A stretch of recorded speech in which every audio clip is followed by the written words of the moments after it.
পশ্চিম বিলাসীপাৰাৰ গুটিপাৰা হাইস্কুলৰ দুগৰাকী শিক্ষকক আনুষ্ঠানিকভাৱে বিদায়ী সম্বৰ্ধনা। অশ্ৰুসিক্ত নয়নেৰে বিদায়ী ভাষণ, সুস্বাস্থ্য আৰু দীৰ্ঘায়ু কামনা। ধুবুৰী জিলাৰ বিলাসীপাৰা শিক্ষাখণ্ডৰ অন্তৰ্গত গুটিপাৰা হাইস্কুলত প্ৰায় সুদীৰ্ঘ 12 বছৰকাল শিক্ষকতা আগবঢ়াইছিল চিদানন্দ পেগু আৰু আমিৰুল ইছলামে। সদূৰ তেজপুৰৰ গহপুৰৰ বাসিন্দা চিদানন্দ পেগু আৰু নলবাৰীৰ বাসিন্দা হৈছে আমিৰুল ইছলাম, য'ৰ পৰা বিলাসীপাৰা মহকুমাৰ ভিতৰুৱা নাইৰালগাঁ চৰাঞ্চলৰ যাতায়াতৰ কেন্দ্ৰখ্যাত গুটিপাৰা অঞ্চলত ইমান দিনে বিলাইছিল শিক্ষাৰ পোহৰ। কিন্তু বিভাগীয় নিয়ম মতে প্ৰায় 12 বছৰ পিছত বেলেগ বিদ্যালয়লৈ ট্ৰান্সফাৰ হৈছে, যাৰ বাবে 17 নৱেম্বৰত গুটিপাৰা হাইস্কুলত শিক্ষক দুগৰাকীৰ বাবে বিদায় সভাৰ আয়োজন কৰা হয়, য'ত বিদ্যালয়ৰ শিক্ষক-শিক্ষয়িত্ৰী, পৰিচালনা সমিতি, ছাত্ৰ-ছাত্ৰী আৰু প্ৰাক্তন ছাত্ৰ-ছাত্ৰীয়ে বিদায়ী সম্বৰ্ধনা জনায়। অসমীয়াৰ স্বাভিমান জাপি, শৰাই আৰু ফুলাম গামোচাৰে সম্বৰ্ধনা জ্ঞাপন কৰে। লগতে ভাল পাই কিছু নতুন কাপোৰ, ছেট, কলম ইত্যাদি আগবঢ়ায়। শেষত শিক্ষক দুগৰাকীৰ বিদায় বেলাত অঞ্চলবাসী সচেতন ৰাইজেও দুখ প্ৰকাশ কৰে আৰু দুয়োগৰাকীৰ সুস্বাস্থ্য আৰু দীৰ্ঘায়ু কামনা কৰে। আসিৰুদ্দিন সিঙৰ ৰিপৰ্ট, অৰুণোদয় আছাম। 2012 চনৰ পৰা আজি 12 বছৰ ধৰি এইখন বিদ্যালয়ত আমি শিক্ষকতা কৰিলোঁ। আজি এই বিদায় বেলাত কিনো কম, সকলো শ্ৰদ্ধাৰ শিক্ষাগুৰু যিসকল জ্যেষ্ঠ তেওঁলোকক আমি তেওঁলোকৰ পৰা আশীৰ্বাদ বিচাৰিছোঁ। অনাগত দিনবোৰত যাতে আমি ভালদৰে কৰ্মক্ষেত্ৰত আগবাঢ়ি যাব পাৰোঁ আৰু লগতে মৰমৰ ছাত্ৰ ছাত্ৰীসকলক মোৰ ফালৰ পৰা এটাই শুভেচ্ছা জ্ঞাপন কৰিছোঁ, যাতে ভৱিষ্যতে ভাল মানুহৰ আশীৰ্বাদ থাকিব সকলোলৈকে আৰু সকলো কেতিয়াও পাহৰি নাযাওঁ। এই জেগা নিশ্চয়কৈ ভগৱানে যদি কৃপা কৰে আকৌ আহিম আৰু খা খবৰ লৈ থাকিম। এনে আপোনাৰ ঘৰখন ক'ত আছিলে? মোৰ গহপুৰ বিশ্বনাথ জিলাৰ 2 নং চেপাৰা বুলি কয়।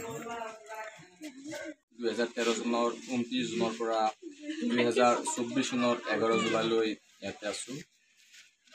ইয়াতে থাকি যিটো অনুভূতি অভিজ্ঞতা হ'ল, এয়া এক সোণালী জীৱনৰ অধ্যায়। এই চেগতে মই ইয়াৰে যিসকল জ্যেষ্ঠ শিক্ষক আছিল, মোৰ সমনীয়া শিক্ষক আছিল, মোৰ সহকৰ্মী আছিল, মোৰ কনিষ্ঠ আছিল, তেওঁলোকৰ যিটো পৰামৰ্শ, যিটো তাৰমানে আশা আকাংক্ষা, সেইবোৰৰ লগত সদায় তাৰমানে সহযোগ কৰিবলৈ চেষ্টা কৰিছিলোঁ। তেওঁলোকে যথেষ্ট মৰম কৰিছে। আমি বাহিৰা জিলাৰ যদিও আমাক কেতিয়াও অনুভৱ কৰিবলৈ দিয়া নাছিলে। ইয়াৰ স্থানীয় শিক্ষক যিখিনি আছিল তেওঁলোকে কেতিয়াও আমাক অনুভৱ কৰিবলৈ দিয়া নাছিল যে আমি বাহিৰা জিলাৰ শিক্ষক বা আমি বাহিৰা জিলাৰ মানুহ।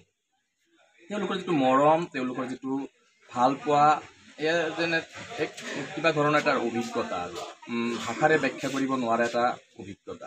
যিয়ে নহওক, মই সদৌ-শেষত ইয়াৰে স্থানীয় যিবোৰ শিক্ষক আছে, মোৰ সমনীয়া জ্যেষ্ঠ যিবোৰ শিক্ষক আছে, তেওঁলোকৰ দীৰ্ঘায়ু জীৱন কামনা কৰিছোঁ, সুস্বাস্থ্য কামনা কৰিছোঁ আৰু যিসকল মৰমৰ ছাত্ৰ ছাত্ৰী আছে, প্ৰাক্তন বৰ্তমান সকলোৰে উজ্জ্বল ভৱিষ্যত কামনা কৰিছোঁ। তেওঁলোকে সমাজৰ প্ৰতি যিটো দায়বদ্ধ, তেওঁলোকে দায়বদ্ধটো সুচাৰুৰূপে পালন কৰি যাওক, সত্যৰ পথত থাকক, সততাৰ পথত থাকক আৰু যিসকল তেওঁলোকৰ পিতৃ মাতৃ আছে, জ্যেষ্ঠসকল আছে, তেওঁলোকক যথেষ্ট সন্মান কৰক। তাৰ বাবে মই সকলোৰে প্ৰতি আশা ৰাখিছোঁ, তেওঁলোকৰ সকলোৰে প্ৰতি অনুৰোধ জনাইছোঁ, আহ্বান জনাইছোঁ।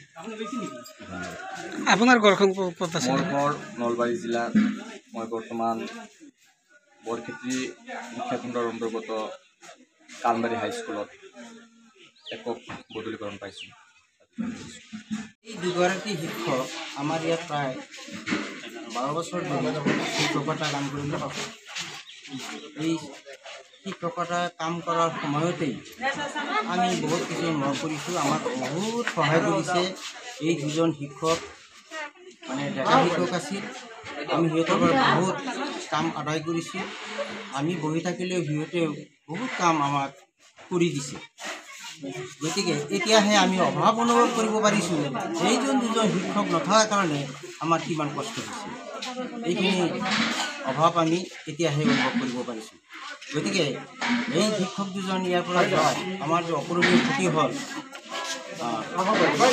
এই শিক্ষক দুজন যাতে ভৱিষ্যত জীৱন উজ্জ্বল হয়, সুখী হয়, শান্তিতে থাকিব পাৰে, এইখিনি আমি সিহঁতক লৈ কামনা কৰিছোঁ। আমাৰ স্কুলৰ পৰা যিজন শিক্ষক বিদায় হ'ল, বিদায় হোৱাৰ পিছত আমাৰ শিক্ষকৰ অভাৱ হ'ল, লগতে যিটো শিক্ষা পৰিৱেশ পৰিৱেশটো আমি সুস্থ ৰাখিব পৰা নাই। ছাত্ৰ অনুপাতত আমাৰ শিক্ষক কম হাতত বিৰাট কষ্ট হৈছে স্কুল চলাৰ। সেইকাৰণে মই চৰকাৰৰ ফালৰ পৰা কওঁ যে যাতে আমাৰ স্কুলত কিছু নিযুক্তি দিয়ে নতুন শিক্ষকক আৰু এটা